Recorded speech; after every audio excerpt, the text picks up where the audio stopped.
สบายดีทุกคนสบายดีมื้อนี้เอาภาพบรรยากาศตั้งแต่มื้องานแข่งเรือพู้นแหละเนาะมื้องานแข่งเรือบ้านหัวหาดเมืองไซภูทองแขวงสะหวรรณเขตงานของเพิ่นก็ได้จัดขึ้นมื้อวานนี่แหละทุกคนเนาะแต่จะเอาภาพบรรยากาศหรือว่าเอ่ออือรูปแบบงานคร่าวๆมาให้หลายๆคนเบิ่งเนาะทุกคนก็คือว่าข้อยก็มากับน้องชายเนาะมื้อนี้เนาะก็เลยถือโอกาสมาถ่ายให้ทุกคนเบิ่งอันนี้แม่นภาพบรรยากาศโดยรวมเด้อทุกคนเนาะ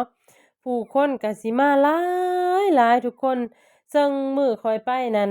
ยังเป็นมื้อที่1อยู่เนาะอันนี้เนาะอันนี้คือมื้อที่1เด้อทุกคนที่ว่าพยายามไปถ่ายให้ทุกคนเบิ่งเนาะมื้อที่2แล้วคนมันหลายแรงหั้นน่ะทุกคนก็เลยบ่ได้ถ่ายเนาะ ก็เลยเอาภาพบรรยากาศตั้งแต่มื้อที่1มาให้ทุกคนเบิ่งหวังว่าทุกคนจะรับชมเนาะทุกคนเนาะข้อยก็จะพาเลาะแบบแคมป์ของแบบนี้เลยเนาะทุกคนอันนี้แม่นซุ้มของพวกลูกเรือหรือว่าสีพายเรือเนาะทุกคนเนาะเราก็สังเกตเห็นว่าพวกเพิ่นจะใส่เสื้อเอ่อทีมเรือของไผของมันเนาะทุกคนแล้วก็สิมีวัยรุ่นพวก น้องน้อยเนาะทุกคนเนาะมากันหลายทุกคนเนาะอันนี้แม่นภาพบรรยากาศคร่าวๆเนาะทุกคนเนาะนี่เด้ทุกคนก็สิประมาณนี้คนก็คือหลายหลายเนาะก็คือมาทั่วทุกสารทิศเลยแล้วก็เอ่อประเทศบ้านใกล้เรือนเคียงก็ข้ามมาหลายเนาะทุกคนอันนี้แม่นภาพบรรยากาศรวมๆเลย และสิพาทุกคนเลาะมาทางโซนของกินเนาะหรือว่าจะเป็นเครื่องขายก็คือมีครบทุกสิ่งทุกอย่างเลยทุกคนอันนี้แม่นรูปแบบบุญประเพณีเนาะก็ถือว่าเป็นบุญประเพณีอีก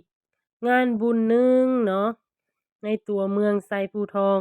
ก็คือทุกๆปีเพิ่นจะได้จัดขึ้นเนาะทุกคนอันนี้ก็แม่นซุมลูก เรือหรือว่านักษีพายเนาะทุกคนเนาะนี่เราก็จะสังเกตเห็นว่าผู้คนจะใส่เสื้อแบบเสื้อผ้าแบบเป็นทีมหั้นน่ะทุกคนอันนี้แม่นน้องชายข้อยเองเด้อทุกคนก็คือว่ามากับน้องชาย2คนเนาะและให้เพิ่นถือโอกาสพาเพิ่นน่ะเลาะซื้อเสื้อผ้าทุกคนเนาะน้องชายนี่ก็คือข้อยเป็นคนแบบว่า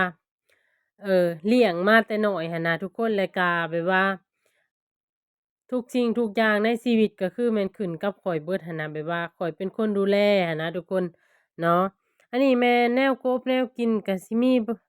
มีหลายสิ่งหลายอย่าง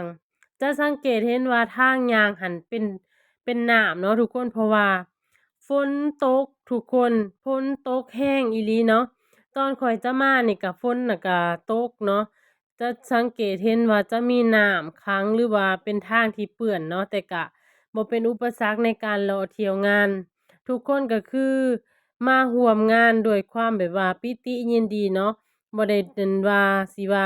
ฝนตกบ่ไปบ่มีทุกคนก็คือฝนตกก็ไปเนาะก็มาด้วยใจอีหลีอีหลอเนาะทุกคนอันนี้แม่นซุมที่ว่าพวกคณะกรรมการเพิ่นหั้นนะทุกคนเนาะแล้วก็ซึ่งแม่น้ำที่เฮาแข่งเรือหรือว่า ภาษาลาวเราจะเอิ้นว่าส่วงเรือนี่เป็นแม่น้ำคองเนาะทุกคนเนาะซึ่งจะเป็นแม่น้ำหลักๆของลาวเลยเนาะแล้วก็เป็นแม่น้ำที่สำคัญอันดับหนึ่งในประเทศลาวก็คือแม่น้ำคองเนาะทุกคนมาทางนี้ก็จะเป็นพวกของกินทุกคนก็คือจะเป็นพวกลูกชิ้นพวกทอดแมงไหม้พวกยำเนาะหั้นก็สิเต็มเบิดเลยทุกคนก็สามารถมาได้เนาะไผที่ว่าอยากมาเนาะ ของกบของกินก็คือหลายติแต่ว่าบ่มีเงินเท่านั้นเนาะแล้วก็เป็นพวกหมากไม้เนาะเป็นอาหารที่ว่าเป็นไข่ลูกเป็นปลาหมึกอีหยังนี่ก็คือมีครบเบิดทุกสิ่งทุกอย่างเนาะทุกคนเนาะถ้าว่าเป็นงานแบบนี้ก็คือแนวกบแนวกินก็คือหลายแรงเนาะนี่ก็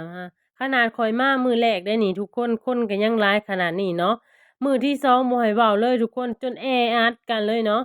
คนหลายหลายเนาะนี่ก็คือภาพบรรยากาศเนาะทุกคนนี่เด้ ก็คือแบบว่ายาวไปนำแคมป์คลองเลยนะเนาะก็คือประมาณนี้ทุกคน แล้วหลายๆคนถามข้อยว่าปสามีไปไสคือบ่มานำก็คือบ่มีสามีเด้อทุกคนเพราะว่าไปคนเดียวเนาะ อันนี้แม่นสไลเดอร์ทุกคนที่ว่าไผที่ว่าเอาลูกเอาหลานมาก็สามารถแบบว่าเอามาฝากไว้อยู่นี่ได้เนาะแล้วก็พ่อแม่ก็ไปนั่งจิบเบียร์เย็นๆเป็นอิหยังที่เข้ากันแรงเนาะแล้วก็จะเป็นเสื้อผ้าจะเป็นเครื่องนุ่งของถืออิหยังก็คือว่ามีครบเบิดทุกสิ่งทุกอย่างจะเป็นกระโปกกระเป๋าเนาะสายสะพายอิหยังก็คือเต็มเบิดเลยทุกคน เครื่องลิ้นอิหยังก็เต็มเบิดเลยมาหานี่ก็จะเป็นลูกชิ้นอีกเลยเนาะก็คือมีครบทุกสิ่งทุกอย่างถามหาหยังก็คือมีเบิดทุกสิ่งทุกอย่างเนาะทุกคนนี่ข้อยก็จะพามาโซนทางนี้วัดของเพิ่นก็กว้างใหญ่แรงทุกคนแล้วก็ร่มรื่นด้วยต้นไม้เนาะคือเป็นอิหยังที่แบบว่าน่าอยู่แรง